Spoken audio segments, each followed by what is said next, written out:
Fresh হয়ে toothbrush দিয়ে একটু দাঁত মাজলাম, দাঁত পরিষ্কার হয়ে গেল, দ্যাটস ইট।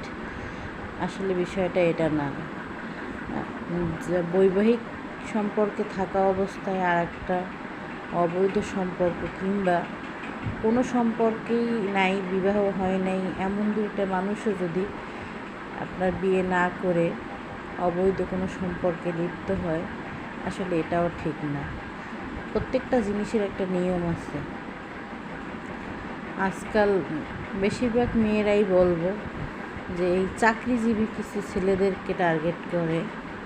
এরা মনে করে এরা ভালো একটা চাকরি করে, টাকা পয়সা আছে, বেশ সংসার সাজানো গোছালো, এরা কী মনে করে জানি না, এই ধরনের ছেলেদেরকেই বেশি টার্গেট করে। আর এইসব ছেলেরাও দেখা গেল বেশিরভাগ ক্ষেত্রেই পরকীয়া এমন একটা জায়গায়